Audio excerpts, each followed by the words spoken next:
Hare Krishna, dear devotees, please accept my humble obeisances. All glories to Srila Prabhupada. All glories to our Guru Maharaj. Today, we are very fortunate to have Her Grace Sukhavaha Mataji to enlighten us on the topic of one of the four regulative principles, that is the intoxication. So thank you all for joining. Hare Krishna Mataji, please accept my humble obeisances. All glories to Srila Prabhupada and Guru Maharaj. Thank you so much, Mataji, for accepting my request and joining the call today to give class. Thank you so much. We are very eager to hear from you. The topic is so wonderful. So you can please take over, Mataji. Thank you so much. And if you want me to share any screen verse, you can please let me know, Mataji. Yes, sure, Mataji. Thank you. Can you hear me properly? Yeah. Yes. Yeah. Perfect. Thank you so much.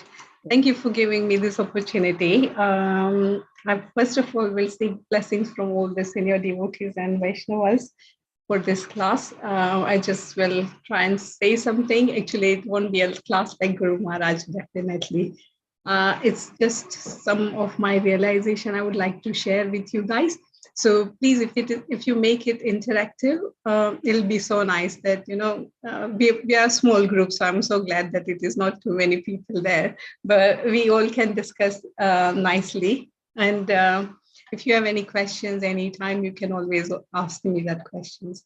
So I will start with the prayers first. Om Gyanatimirandasya Gyananjana Shalakya Chakshuramlitam Yena Tasmai Shri Guruve Namaha Sri Chaitanya Manobhistam Sapitam Yena Bhutale Swayam Rupa Kadamayam Dadati Swapadantikam Vandeham Shri Guru Shri Yuta Padakamalam Shri Gurum Vaishnavamscha Shri Rupam Sagrajatam Sahagana Raghunatham Tam Sajivam Sadvaitam Savadutam Parijana Sahitam Krishna Chaitanya Devam Sri Radha Krishna Padam Sagana Lalita Sri Visakham He Krishna Karuna Sindhu Dina Bandhu Jagatpate Gopesha Gopika Kanta Radha Kanta Namosute Tapta Kanchana Gaurangi Radhe Vrindavaneshwari Vishapanu Sute Devi Pranamami Hari Priye Vancha Kalpatarubhyasya Kripa Sindhubhaiva cha Patitanam Pavanebhyo Vaishnavebhyo Namo Namaha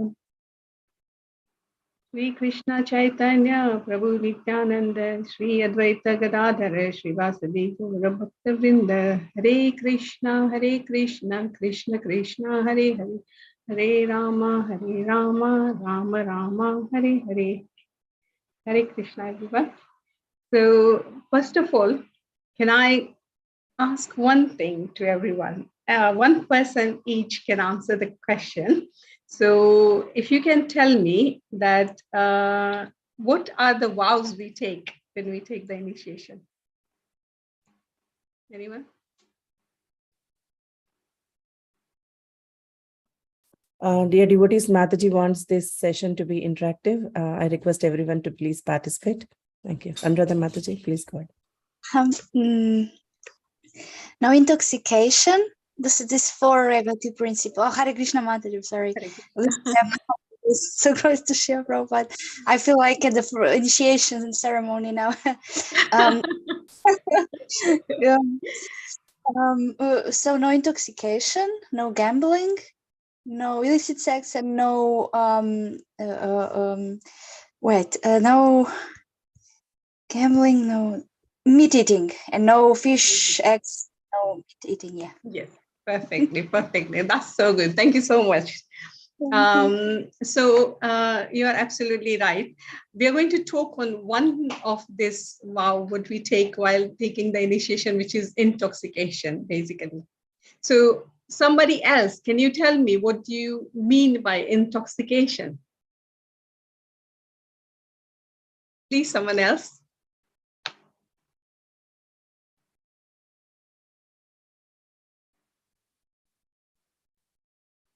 It is easy, isn't it?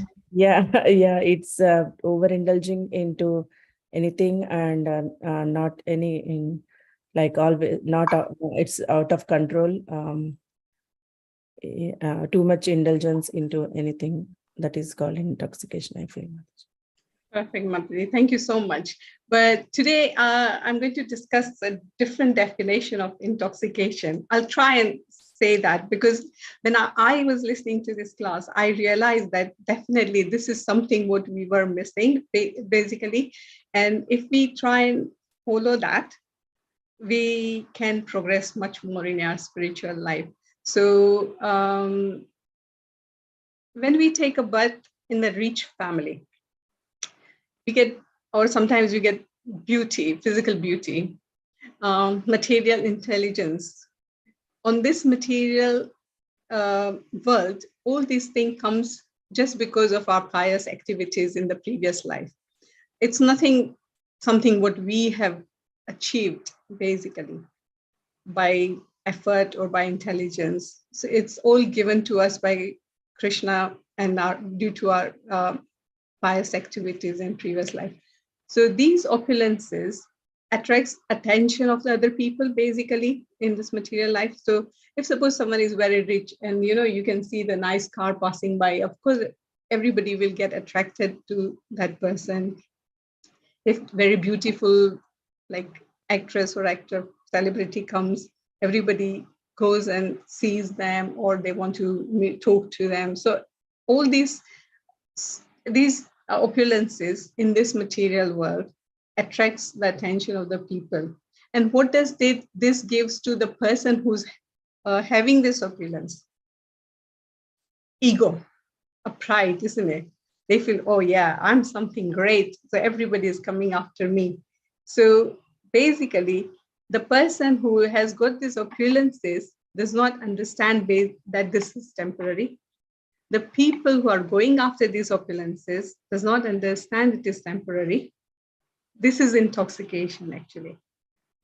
This is similar to the person who drinks the alcohol and he feels he's flying in the sky. He's in the heaven, but does not understand that this is a temporary state.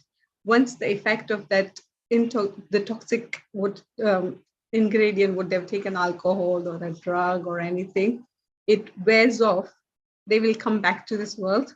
And the feeling, the dreams, whatever they had with this intoxication just breaks down. So if we remain in this intoxicated state, we hover on our mental platform and be egoistic on the bodily platform, basically. So the fact that we are not this body and a spirit soul, and we have just come to this material world because we wanted to enjoy without Krishna. When we come to this material world, we get this gross body, which is made of 5 elements. Can someone say which 5 elements are they? Is people have just kept the Zoom on and gone or what? Devotees, please participate in the discussion. It'll be Hare nice Krishna, if everybody Mataji. participates. Yeah, thank you, Mataji. Hare Krishna. Oh, Hare Krishna. So is earth, water, 5 elements, earth, water. Someone else say some, but some other 2. Come on. Hare Krishna, Mataji. Hare Krishna. Please somehow Hare since you know great share Prabhupada. Earth, water, fire, air, and ether. Fire, ether, And sky. sky. Yeah. Yeah. Good. Okay, thank you so much. Thank you. Please be active. It'll make me feel that I'm not talking to a screen. Yeah, I'm talking to somebody. Thank you so much. So these 5 gross elements we are made of, basically, and there's the body is also made of a subtle body, which is made of mind, intelligence, and ego. And all these 8 elements are inferior matter of this material energy. It is not the superior energy of Krishna, it's all the inferior. And we are under the influence of this inferior energy.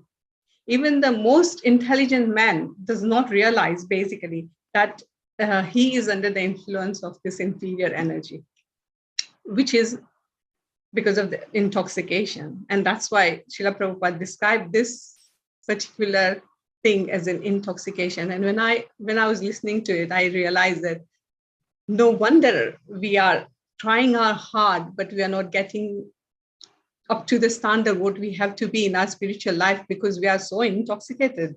Although we have taken the vow, we are not trying to get out of it. We're still on the bodily platform, basically. And just like a person under the influence of toxic material, and he does not realize his position, we are not realizing our position just because of this intoxication. So and I would not blame too much, because the material world where we are living is this modern civilization, basically. And this modern civilization has got so much influence on us lot.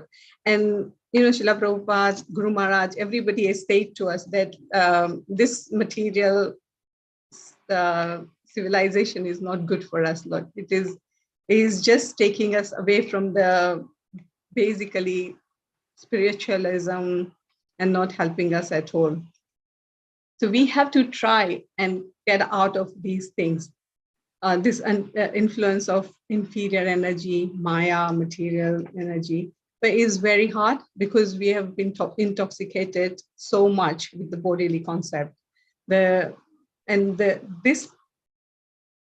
least we are fortunate enough that we are trying to practice Krishna consciousness, but the other people in the world, they are so intoxicated that they do not accept it. And that results in the degradation of themselves in the spiritual life, basically. And sometimes they reach to the hellish situation just because of this. So I can give you one example that why these materialistic people are not going to get any progress in the spiritual, because say they tell a poor person who is innocent, just go and ask. Poor person doesn't have anything to eat. They'll tell them, go to the temple, ask God to give you bread. That poor guy goes to the temple or a church or wherever, asks for the bread, comes out, and then this materialistic people, they play trick on him. They say that, oh, did you get the bread from your God? And the poor guy says, no. And they say, okay, fine, we can give you bread. We have got plenty of bread. And then, but you have to pray to us, because God doesn't exist, or God is not that powerful as we are. So they put themselves on top of they try to put themselves on top of the God as well. They do not understand their position because of this intoxication. And that poor man says, yeah, my friend, you are more powerful. You have given me the bread. But that is not intelligence. That is actually mudha, what Prabhupada says. That person is counted as a Shudra in the Shastras. If it was a Brahmin, intelligent person, he will question these materialist people, saying that, where did you get this bread from? It's not yours, because the grains provided by Krishna, you have just transformed these grains into the bread. How do you claim this as your bread? So this is Krishna's thing. You are giving it to me. So how can you be powerful than Krishna? Can you manufacture grain in your factory? No, you can't. So that question is an intelligent question, which when we have a knowledge of Shastra, we can ask to the materialistic people. But it is very difficult for them still to understand that. But we can give another example. Say that if you give a gold to a jeweler and give the money to a jeweler to make a nice necklace or some nice jewelry, jeweler transforms this into this lovely necklace. Does the jeweler can claim that this belongs to him? No, isn't it? Because he just transformed the gold and the money what you have given to him into a beautiful necklace. So in the similar way, all these resources, whatever are provided to us, are provided by Krishna, the God.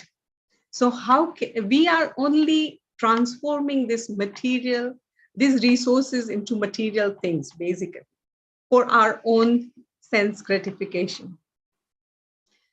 So how can we claim this thing belongs to us? So like we get from the earth, we get the clay, we make brick, we make house, and then we say, oh, this is my house. We encroach some land, make a little society there, make a country, and say this country belongs to me, nobody can come. Is this right attitude? Like America says, oh, this is America. American says this is America, our country, nobody can come in. Britain says, oh, British says, oh, Britain is our country, nobody can come. German says, oh, Germany is mine. This does not belong to us. How can we claim this thing? These are all false things. We are living in such a misconception about ourselves and the world. And this is the base of this modern civilization society. This society has put all these things in our mind, basically, that all these things belongs to us. But when we become Krishna conscious and when we understand Krishna's position, our position, that time we realize actually that nothing belongs to us. Krishna has just provided all these things because he is a seed-giving father, basically.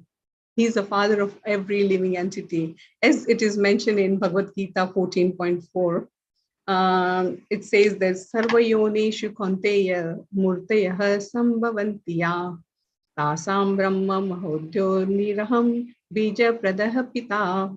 So the translation of that is, it should be understood that all species of life, all son of Kunti, are made possible by birth in this material nature, and that I am the seed-giving father.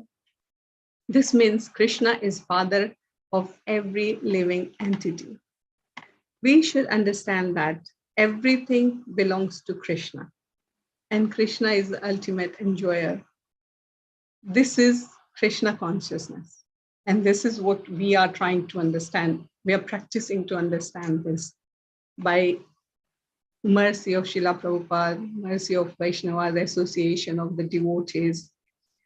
We have fallen into this material world because we wanted to enjoy this material energy, which is inferior energy of Krishna. And Krishna kindly provided us this material world. He provided with all these resources as well to maintain ourselves. And eventually some material miseries also he has given it to us, that from which we feel that this is not right, this is temporary, and we should go back to our eternal position, which is with Krishna.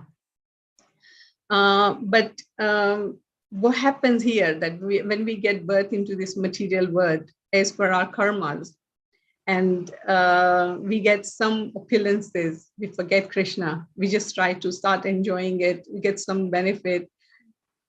And, it is like basically like a gambling. What does a gambler do? He starts game, one game he wins, and after that he starts losing. But that thing is there in his mind, isn't it? That, oh, I will win one game and I'll get all the money. I will win one game and I'll get all the money back. I'll get all the money back. And that's what we are doing as well. Like we get one happiness and then we think, oh yeah, we are going to get more happiness in this world. We got one happiness, we will get another one. But it doesn't happen that way. This world is temporary. That's what we have to understand and realize that, come out of that intoxication, come out of the bodily concept. This is unnatural concept for us. This is not natural, basically, because our nature is Satchit Anand, like Krishna. Krishna is Satchit Anand Vigraha. So we are also part and parcel of Krishna, and we are Satchit Anand as well. And we have to be, if we follow that and accept the Krishna's position, we will be happy. We will be eternally happy. So serving Krishna will make Krishna happy. And because Krishna is Satchidanand Vigraha, what he can give it to us, whatever he has, isn't it? So bliss, happiness. Krishna has got all these things, ample amount of it, eternal. And if we serve him and please him, same thing, we will get it from him as well, basically. But this principle is very difficult for everyone to understand because this material intelligence does not let us understand that. That's why the liberated souls are eternally blissful, and they know that material nature is temporary and it is very inferior. When we are leaving it here, it is very difficult for us to get out of it. So they are so compassionate towards the material living entities and does not discriminate between them. So if you are poor, if you are rich, if you are beautiful, you are ugly, for the liberated soul, everyone is same. Either an animal or a plant, they don't discriminate between anyone. They give their mercy, love to everybody and try and help everybody to come out of this material world. But if we become God conscious and understand that living entities are Krishna's children, then we will be compassionate towards other living beings as well, including animals. And the another vow which we took, meat eating, no meat eating, because animals are also Krishna's children, as we saw that Krishna is seed-giving father. And if we kill animal, that means we are killing our own family member. How can you kill all your own family member and eat them? And does any father accept that, basically? If we kill the other child, the father will not be happy. We will be punished for that. And that maybe we must have done something like that in past. That's why we are in this cycle of birth and death, and going through all these hassle and hellish situations, basically.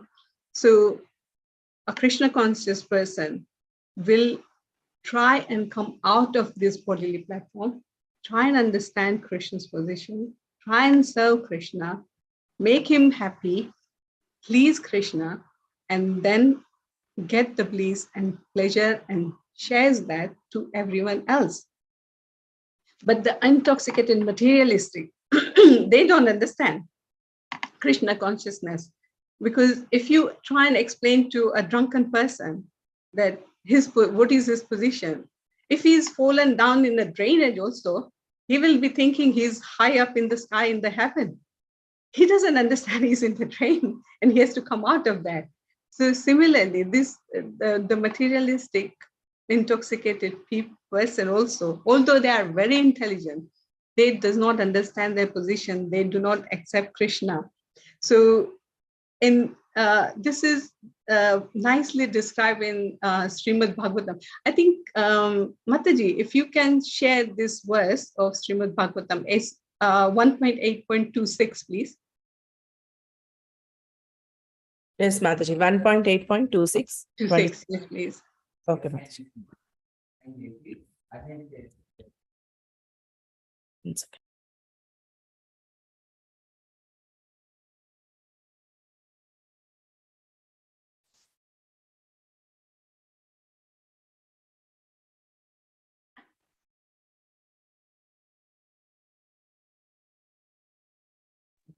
Yes, Mataji. Yeah, thank you. So here, as it says, 1 second, yeah, sorry. Yeah. So Janmaneswaraya Sruta Sripira Edamana Madaha Puman Naivarihati Abhidhatum Vai Pam Akinchana Gocharam. Translation. So, my Lord, your Lordship can easily be approached, but only by those who are materially exhausted. One who is on the path of material progress, trying to improve himself with respectable parentage, great opulence, high education, and bodily beauty, cannot approach you with sincere feelings. So this is one of the prayer of Queen Kunti, that she says that the poor person, the materialistic people, go for materialistic opulence as they think that is their success. but actually they don't understand this is intoxication, which brings degradation to their spiritual activities.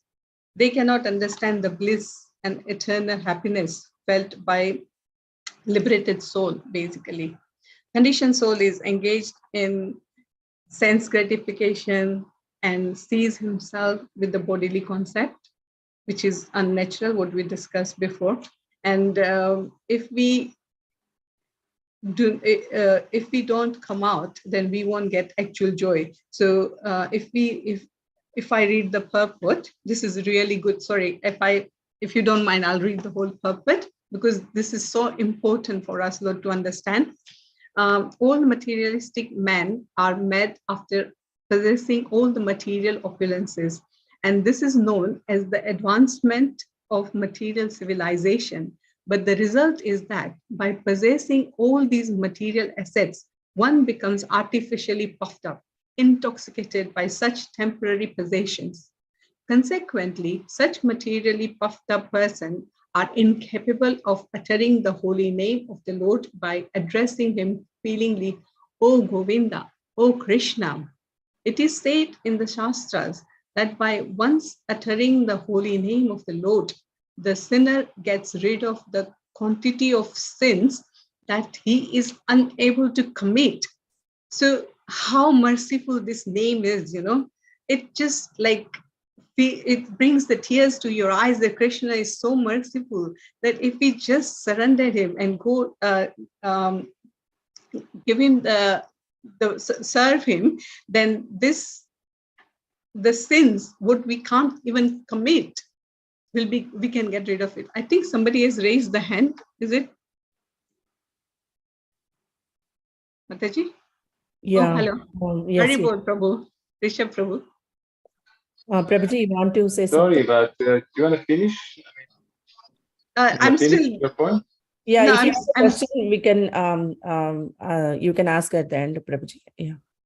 Yeah, at the moment we are I'm just reading this purport, Prabhuji. Yeah. So Sure, yeah, please.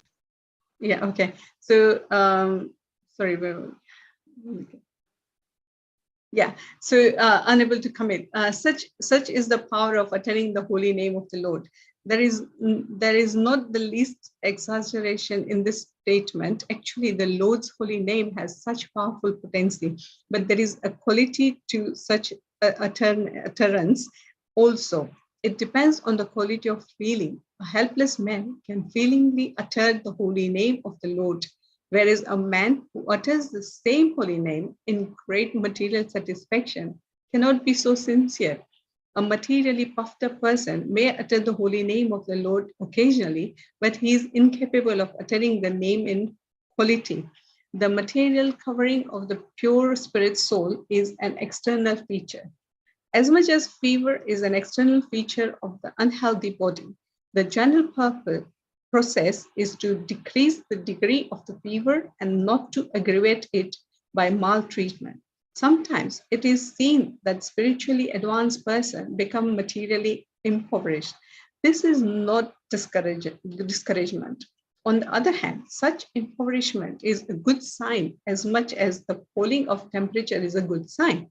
The principle of life should be to decrease the degree of material intoxication, which leads one to be more and more illusioned about the aim of life. Grossly illusioned persons are quite unfit for entrance into the kingdom of God. So if we don't get out of this intoxication, there is no chance for us to get into the kingdom of God. So as Chaitanya Mahaprabhu mentioned that in Siksastakam, it says that by taking the holy name of the Lord, we can purify ourselves and get rid of everything, all the material illusionary energy, and then we can enter into the kingdom of God. So how important it is, if we understand that no intoxication. Okay, Prabhuji, can you ask question? If I can answer, I'll try my level best. Hi, Krishna, do you hear me? Yes, Prabhuji. It's such an honor to be with whole God's family and discuss Krishna Katha and discuss all of these points that are real relevant for all of us. So I'm just nourishing it like in a few like I'm just I'm just so happy for that. Sukhavaha, thank you very much for all of these points you said. Thank you very much for this analogy that we are actually addicted, that we are gamblers of material success. I really like the analogy, and I was like, yeah, I never connected this. Thank you very much for that. Thank you very much for reminding us how much we are addicted to sense enjoyment and how much this is an obstacle in our spiritual life and how everything culminates in the holy name. I'm just kind of here. I'm kind of here in the Brahmachari ashram, and I was just thinking how much all of these things that you're saying, how this Brahmachari training really gives us this modesty, this renunciation of the material elements for us to experience deeply what does it mean and what does it mean to be surrendered. That's why this Brahmachari ashram usually is austere. It's not because you want people to suffer, you're not building rumbles or something. It's because you want to bring yourself to a situation where you don't want to enjoy material life, or you can't at least. And then you have to kind of be fully focused and surrendered to do your service to Guru and feel the ecstasy of that. And then you're like, okay, I don't need it anymore. And so it's just reminded me of all of these things that you were saying. I was speaking also to your Prabhu as well and your son. So I think I have spoke to a whole family now.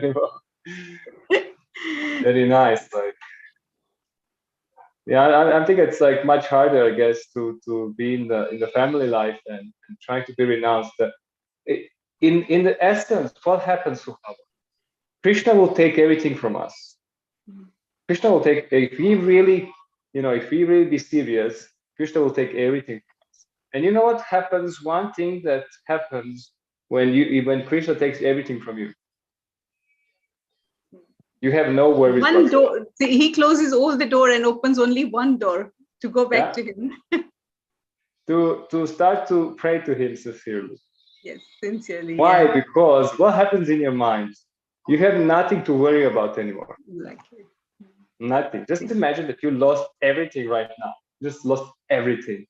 There is nothing. There is no family, no house, no job, no anything, no food, nothing. You're just left by yourself here and now, and that's it. You have no idea. You have like next 5 seconds.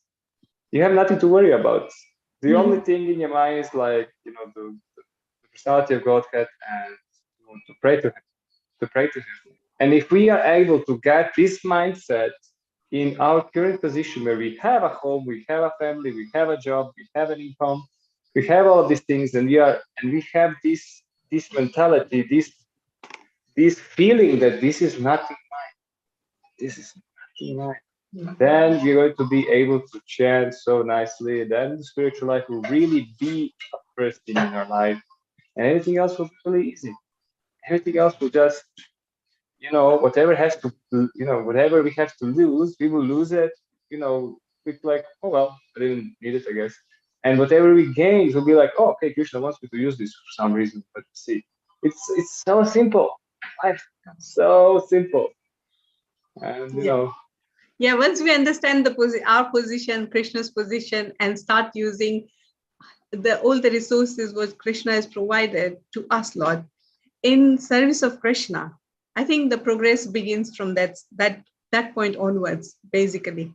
And slowly by slowly, Krishna will keep showering his mercy because, I gave the example, Krishna is a father, and I'm not too sure, but in the family life, whoever is there, they can understand that if your child is using the resources you provide in the maintenance of your family, how happy you will be, and you will try and help that child a lot.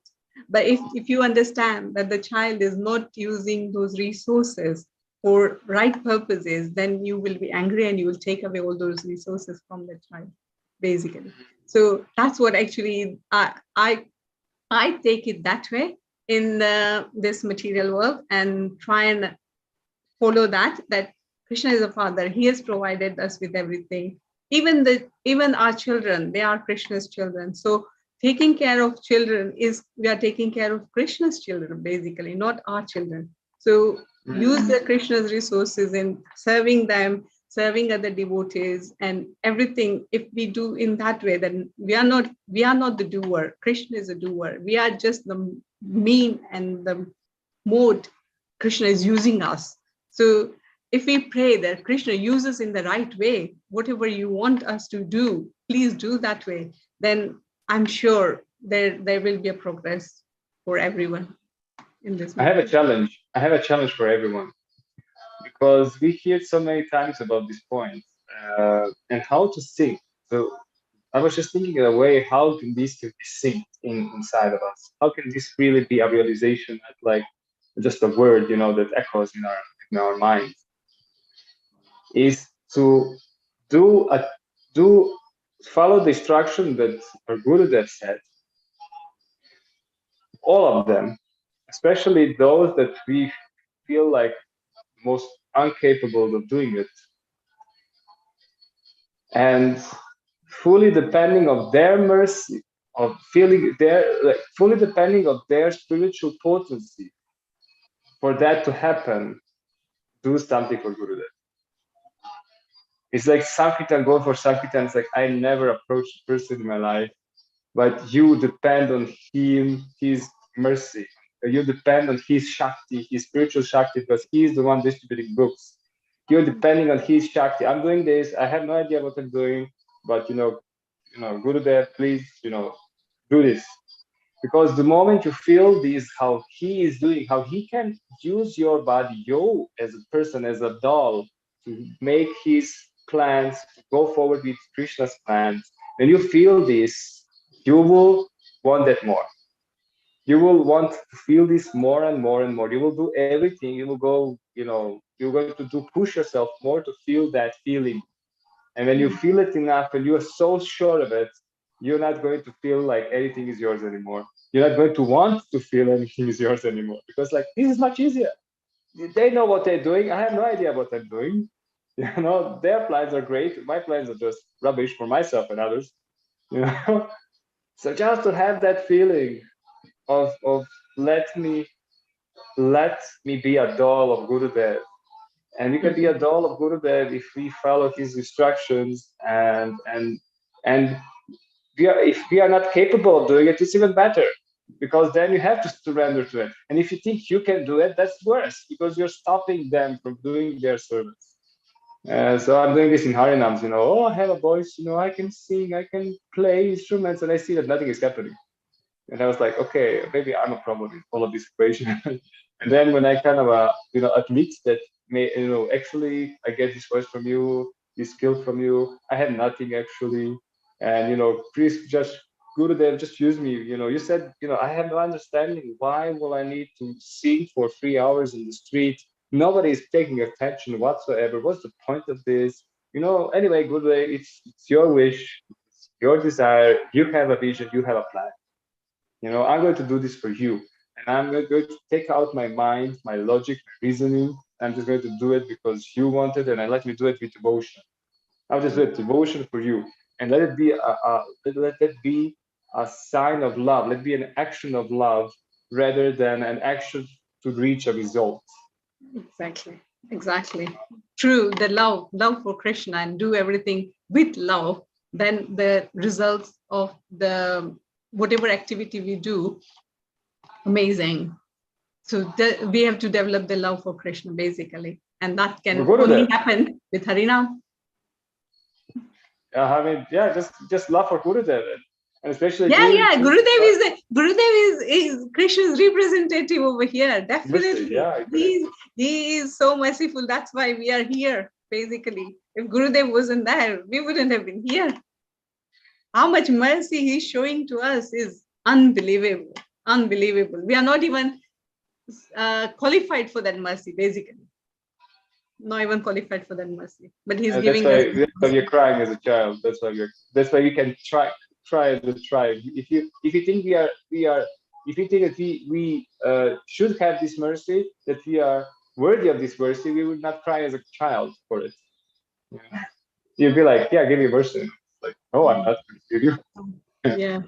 Anyway, I'm speaking too much. Please, any other devotees? Hare Krishna. Thank you very much. Thank you. Hare Krishna, Prabhuji. So Mataji, can we take questions or Yes. any questions? Yeah. Okay. Thank you so much, Mataji, for a very nice discussion.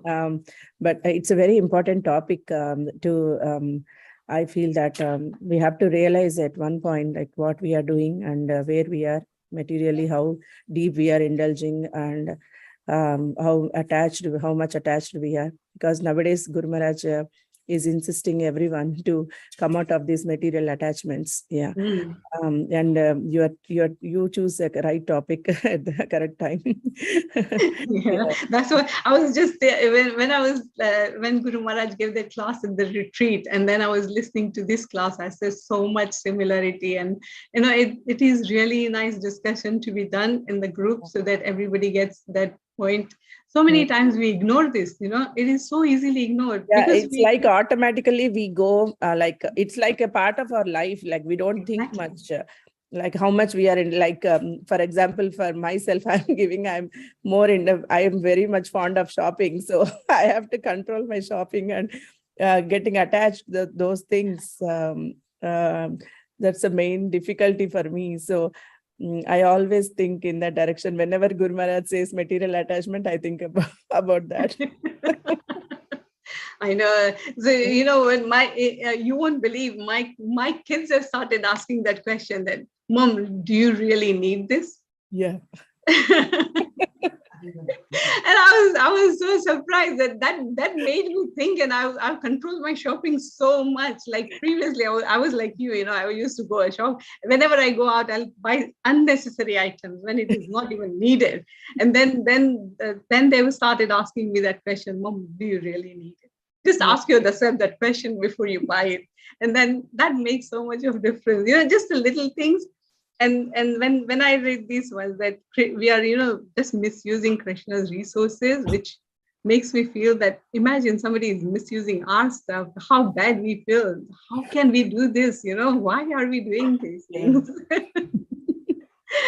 Is hard. Yeah. Very nice, Mataji. Yeah, it's just a very good reminder to all of us, and to think about it deeply once again, where we are, what we have to do.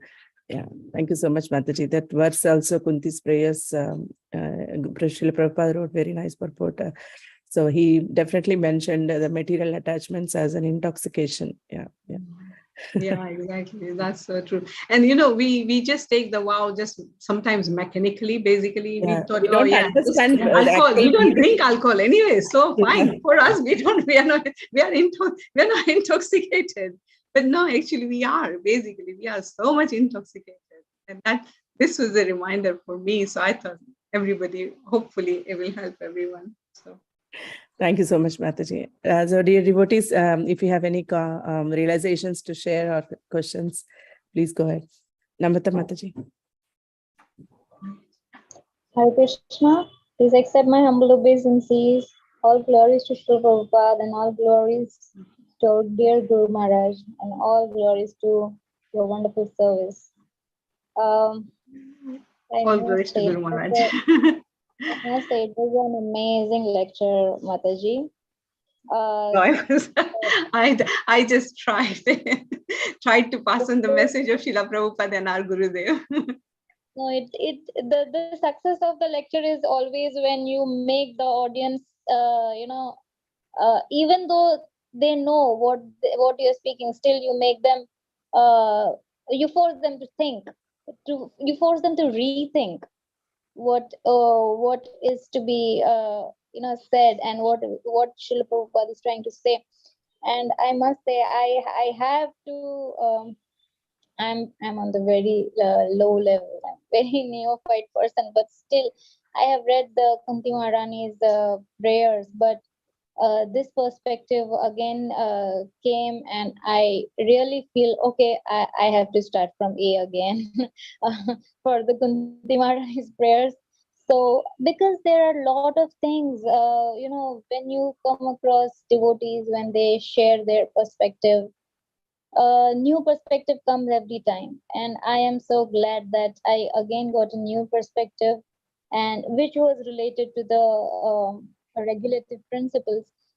And I many times thought this, that we want to, about me, it's about every devotee, but I'm thinking, I want to get initiated, but do I have that qualifications to get initiated?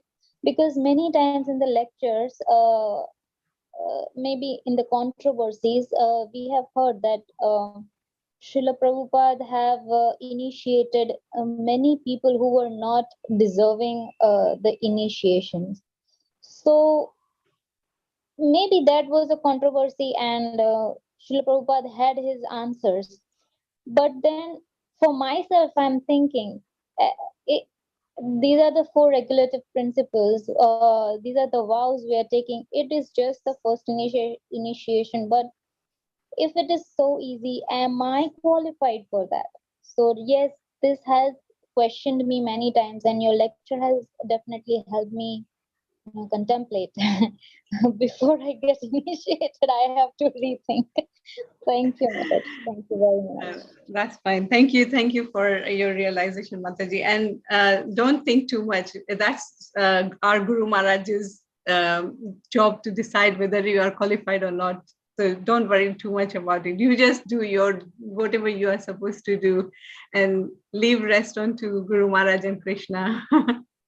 Don't think that you are, sometimes we think we are too low, but we are actually like, don't think that way. You are not. You are so good. You are doing so much service. You are so enthusiastic. You always attend the class, try and understand the stuff. You must be chanting, I guess, 16 rounds as well. So yeah, that's fine. So continue and let Guru Maharaj decide. I'm not that qualified to decide anyway, but I can guarantee that our Guru Maharaj is definitely qualified to decide who is at that level or not. Yes, definitely. I think one should live. I did ask such a question before also to Guru Maharaj, and Guru Maharaj replied the same thing, that it is not your matter. I mean, you don't. It is not your subject to think on that. And yeah, so yes, I definitely leave it on Guru Maharaj. If he thinks me qualified, he will give me. Definitely. But you are good, Mataji. Don't think yourself too low. we are more worse than you, anyways. You don't know. No, I am so Sri glad. Devi Mataji knows me. No, I am so glad to, it is like a reversal of my life, and Krishna just put me in the gem of persons, and oh God, this is the best company I enjoy in my throughout the day. I mean, I look forward to the class. So thank you. Association of Devotee, as Guru Maharaj says, is savior. It's a savior to us, all of us. We learn everything new from each other. Totally. Thank you, Mataji. Thank you. Hare Krishna. Hare Krishna. Sri Devi Mataji. Yeah, Sri Devi Mataji. Correct me. Oh, please accept my humble obeisances. All glories to Srila Prabhupada, all glories to Gurudev, and all glories to a wonderful, amazing class. So absorbing, so practical, so to the point. I really want to thank you, Sukhavaha, for really taking so much trouble to think through and put the things which are so relevant for us. I really like the point, and that's why I just raised my hand, because I really like this point where you said, how does a father treat a child? If he sees that he's using the property nicely, then he becomes pleased and he gives him more facility. But if he sees them destroying it, uselessly wasting it, and so on, he gets angry and he just withdraws. Same with Krishna. And I thought, wow, so true. How careful we must be with Krishna's energies, Krishna's resources, Krishna's time, Krishna's devotees, Krishna's everything. Because we have this tendency to take everything for granted. We just take it for granted what we have got. And actually, it can be very detrimental to have this taking for granted attitude, because if we don't value something, Krishna will take it away. Exactly. True. Yeah. Thank you. And it has happened to so many people. It has happened when you misuse it, he just does not like it. And he punishes us for that same thing as well, that you have done wrong thing, you will suffer. And we should be, because we are taking it for granted so badly. And when I get punishment, I don't feel bad now, because I say, yes, Krishna, I'm sorry, must have done something bad. So accepting it. So yeah, it opens up eyes. Thank you for very nice points. Really appreciate it and look forward to more classes now.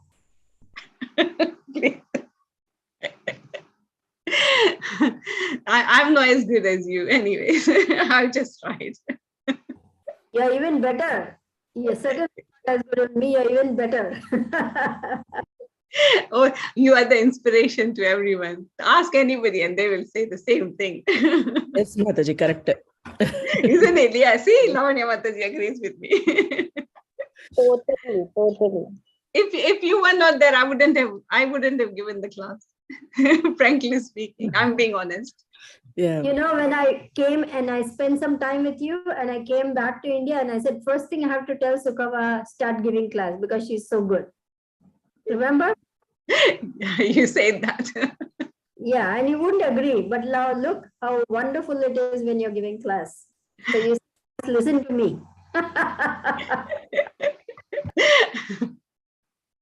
Thank you for your encouragement. Devanand Pandit. Devanand Pandit, Prabhuji. Yeah. Hare Krishna, please accept on humble obeisances, all glories to Srila Prabhupada, all glories to Srila Gurudeva. I am not sharing my video because I'm driving. Sorry. The question, before I will ask the question, please let me tell you two short stories. One story, first one. One Christian preacher came to Pacific Island to preach. He preached to savages. He told them the story of Jesus Christ, his spiritual master. These people listened to him very attentively. He liked this story. But what did they do in the end? In the end, they crucified him. Why? Because they think that this is the best end, the best death for Christian. Second story, one monk, Christian monk, he was not attached to material things. He avoided all material things, and he came to the desert. He digged a hole, and he lived all his life in that hole. When he died, he came to paradise. But he didn't know what to do in the paradise. Because why? Because he didn't associate with someone in this life, and he didn't know how to associate with paradise people. And what did they do for him? And angels found a desert somewhere in the paradise. They digged him a hole. They put him to that hole, and he lived all his paradise life in that hole alone. We are getting all that we are waiting for, what we are asking for. When we are asking Queen Kunti for, when we are reciting Queen Kunti prayers, are we ready to ask Krishna for bad luck as Queen Kunti did? Queen Kunti is his eternal associate. We just people, just small material people. Are you personally ready to ask Krishna for bad luck? Is it right? Thank you. Okay, so this is the question you are asking me, that are we supposed to ask like what Queen Kunti asked? Are you personally ready to ask Krishna for bad luck as Queen Kunti did? So are you ready for bad luck? In this life, in the next life? Yeah, so if I understand your question right, that am I ready to ask for the bad luck from Krishna? Yes, as Queen Kunti did. Okay. So let me, as far as my understanding is, that Queen Kunti did not ask for the bad luck, basically. She asked for the material exaltment. You know, if I'm right, that, you know, when you get exhausted with the material stuff, like when you don't have anything, you are helpless, and you know, you don't have any material opulences, basically, then you are more inclined to Krishna. You cry for Krishna, you ask for the help with love and that emotion what Krishna is looking for, basically, that you don't have anyone else to go for, so you only go to Krishna. And that's what Queen Kunti is asking, actually. My understanding is this, but I can check for you, Prabhuji, and see what actually the thing is, that we should not be asking any material stuff or any material benefits or any sense gratification from Krishna. We should ask for Krishna prema and Krishna's service, and that Krishna can give us in any way. Sorry? But Queen Kunti asked for bad luck, for sufferings.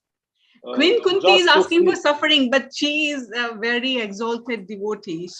Level where she is, I'm not at. So I don't think so I can accept that much of that I can be that at that level of praying to Krishna in that way.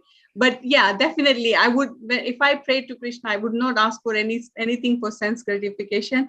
I would ask for either everyone's benefit in this universe, or I will ask for some spiritual benefit for myself, to clear myself, to have more service and stuff like that. I'm not that at that stage to ask for the bad luck, Prabhuji. But you are reciting your prayers. Yeah, that prayer I recited. Because in that prayer it says that what sort of an intoxication we are in at the moment, and we should to highlight that point, because it is very difficult for us to understand when we are in the material world, that we are intoxicated with this material opulence, basically, which we should the result of Queen Kunti's prayers was her life, was her suffering life, such suffering that we cannot imagine. But when we are reciting her prayers, it seems to me we are welcoming that sufferings. So suffering, suffering in the eyes of a materialistic. What Queen Kunti is asking, that suffering brings her more closer to Krishna, and when you are closer to Krishna, you get the spiritual bliss and the spiritual happiness from Krishna, because Krishna knows that you are suffering in the material world, but you are not suffering when you are with Krishna. So Queen Kunti is praying to Krishna to be more closer to Krishna. That if you have the material opulence, you will be more attached to the material thing. So like there is a margin in this material world, basically. Either you can be materially attached, or you can be spiritually attached to Krishna. We move between that margin, going into the material world and going to the spiritual attachment. But Queen Kunti is on that past that margin. She's in that spiritual attachment with Krishna, and she understood the Krishna prema. She's getting that love from Krishna, and that's why she's asking. And it's not only for herself. She's trying to explain this, that in the material world, if you are suffering, in last sentence she has written it as well, I think, that if you are impoverished in material world, but then you are getting benefit in the spiritual world. Spiritually, you are progressing. You are getting Krishna prema, and Krishna prema is eternal anand. Krishna is giving you the eternal happiness. So you are not devastated. You're not getting that. What suffering you are thinking about? It's not that sort of a suffering. Basically, it's the material bodily platform suffering. Yes, but when you come out of this bodily platform and do not think yourself as this body, that suffering, it literally does not affect you. You are in the spirit. You are actually thinking yourself as a spirit soul and a part and parcel of Krishna. So you are getting that mercy from Krishna. If I understand it right, but we can always talk to this about Guru Maharaj and see what Guru Maharaj thinks as well. But this is my understanding, Prabhuji, if it helps you. Okay, we are. Okay, let me tell you two stories. This is the real story of my family. One day, me along with my wife, we standed. We was very happy in our life, in our spiritual life, and she was. My wife was very has very exalted condition. No, very thankful for God for everything, and she said that she can give to God everything. And she then tells me that she heard his voice inside, and God asked her, "Can you give me everything?" She said, "Yes, yes, I can give you everything." Half year later, her 22-year-old son is suddenly dead. I think this is such example for me that we must be very careful for what we are asking for and what we are praying for. And when we are, this is my opinion, this is my decision, this is my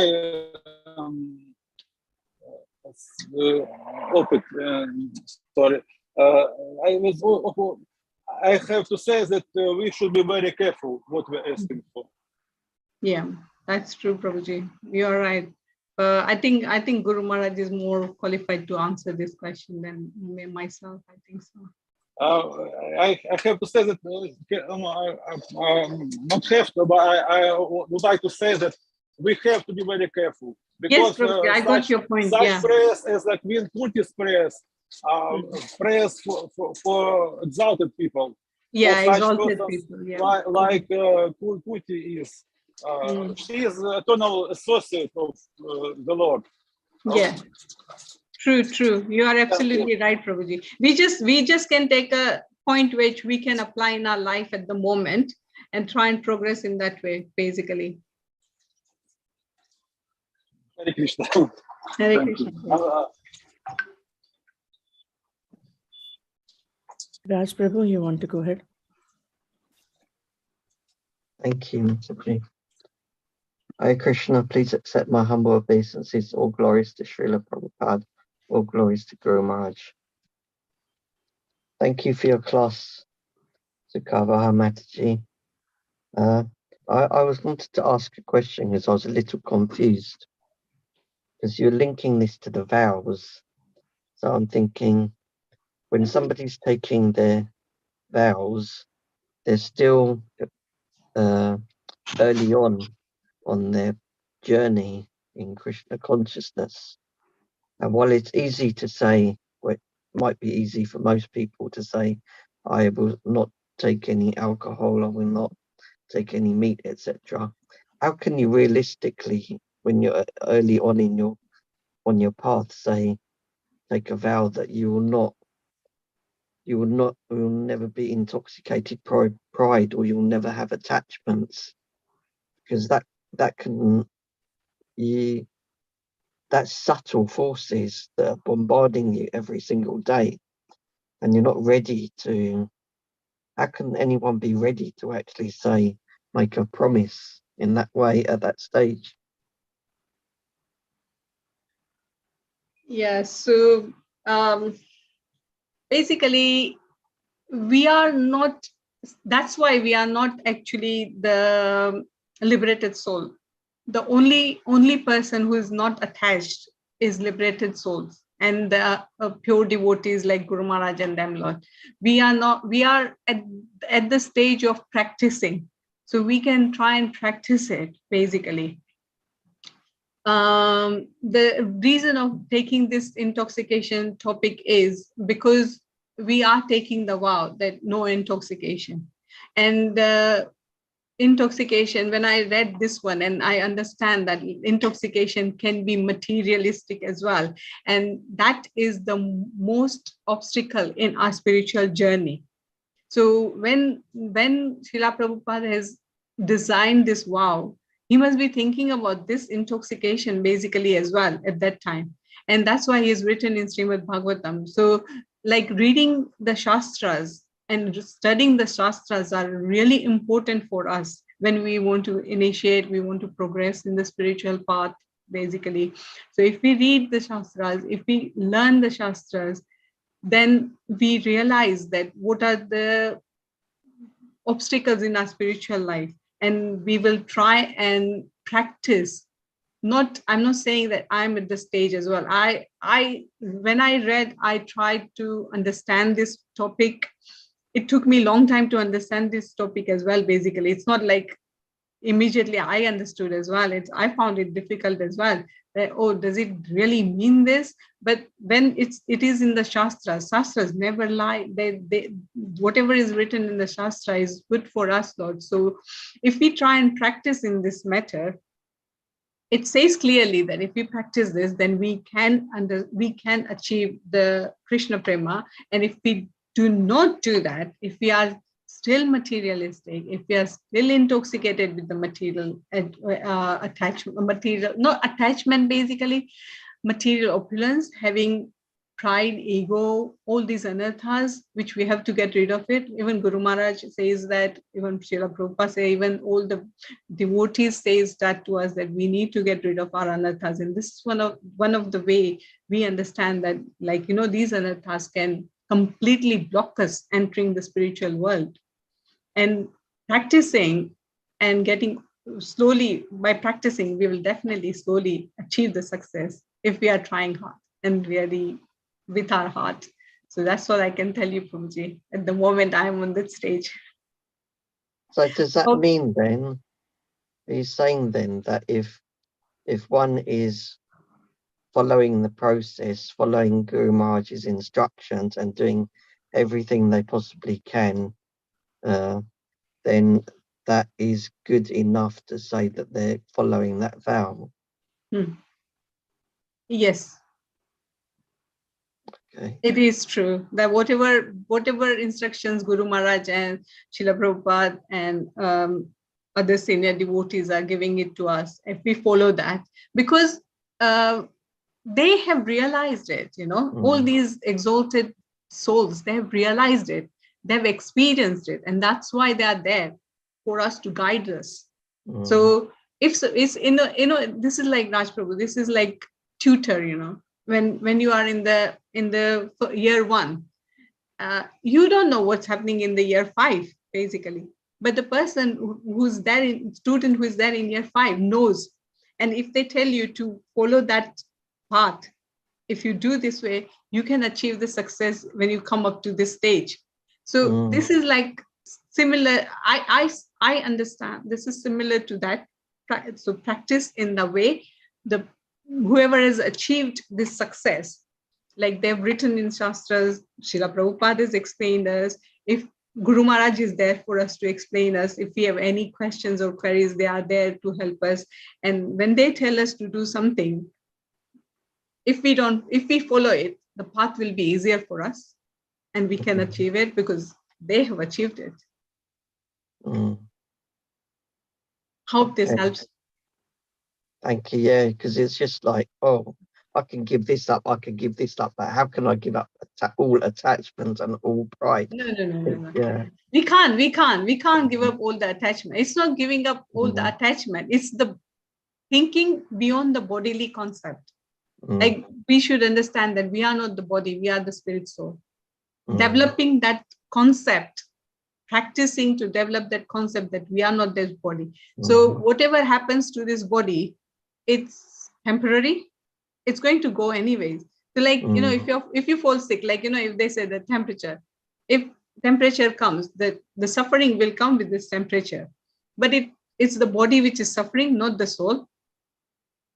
So if we take it in that way, then suffering, that was another class, and that is another topic to discuss, basically, that, when you don't take yourself in the bodily concept, and if you take it as a soul, your suffering reduces. You don't feel that suffering. And that's what the exalted souls are experiencing, basically. Nothing happens to them. Why don't they feel that pain? Why don't they feel that agony, what we are feeling? Because they are not in that bodily concept at the moment. They are on the spiritual concept. So if we practice what they have told us, we can eventually reach them. Yes. Yeah, it just seems difficult at the moment. At the moment, it is difficult, definitely. I think we've gone beyond our time a lot. Thank you, Mataji.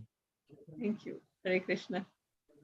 Thank you, Mataji. It's all practice, I think. Yeah, we have to practice consciously thinking about that. And we have to practice, then only we can be able to achieve the goal. True. Of the bodily concept. We are all in the same boat at the moment, anyways, and we have got but we are lucky that we have got Guru Maharaj to guide us. So yeah, and the 2 daily class helps a lot. Yeah. Thank you so much, Mataji.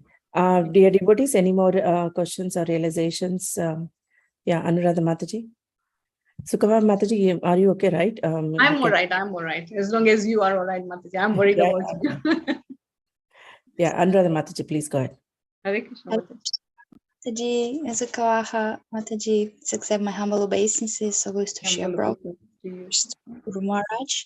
Amazing lecture. Yes, I like that point when you say that when we give a vows on initiation, like no intoxication, no gambling, no meat eating, and all these texts, it's not, it's on many level, actually. And it's a nice point, because we should ask questions. That's also very important what you say, that we ask questions to Maharaj. But that means no intoxication, because we think, oh, that's alcohol, that's this and that drugs, but it's also a false pride and being famous, because this is the biggest intoxication. And that point I really like, because we are not conscious of it anyway, and we need someone to open our eyes to deal with that. So I like that point, that we go deeper into how Krishna can help us in our, I would say, journey, spiritual journey, when we have when we are in a trouble, in having hurdles, and how to deal with that. So it's many layers of how to deal with that. So thank you for that point. It's opened my eyes too. So thank you. It's all written in the Shastras, and Srila Prabhupada and Guru Maharaj keep on telling us all these things. But sometimes it just clicks to us, and so many times we've heard the same thing, but it doesn't click. It happens to me as well. I listen to everything. It's just go, oh yeah, it's fine. But sometimes that point really comes in your mind that, oh my God, how did I miss this? Yeah. It was. I missed it as well. Basically, when I took my vow, I wasn't aware of this particular thing. But then, when I realized this, then I said, yeah, whenever I get chance, I will definitely discuss these things, because it is so important. So important. Because of this, also our Zoom meetings are so important, that we discuss Shastra, that we churn the nectar. I mean, that we go deeper, and that some realization comes out also, and that we develop on consciousness, on Krishna consciousness. So important that we associate with each other like this. Thank you so much. Zoom minute. Digital technology is helping us to have an association of devotees. Yeah, exactly. Yeah, thank you, Mother. That's what Guru Maharaj wants everyone to do. He always encourages everyone to come forward and give class. So thank you so much. Is it you next, Mataji? Yeah, sure, Mataji. Even I'm preparing. Yes, so please. whenever I get a chance, I'll also share definitely. Would like to hear from you. Sure, Mataji. Thank you. So, dear devotees, any more cautions or realizations? Okay.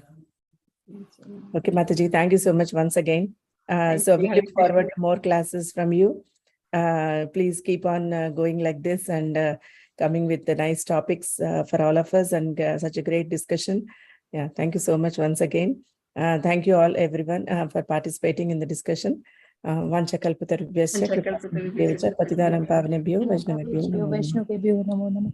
Thank you, Sukhavaha Mataji. Thank you so much. Lovely class, lovely. Thank you so much. Thank you. Prabhupada ki Thank you jai. for enlightening us. Thank you. Guru Maharaj ki jai. Srila Prabhupada ki jai. Hare Krishna. Jai. Thank you, Hare Sukhavaha. Krishna. Jai Hare Guru Krishna. Dev. Thank you, Sukha Mataji. It was wonderful class. Thank you. Hare Krishna. Hare Krishna. Thank you, Mataji. Hare Krishna. Thank you so much.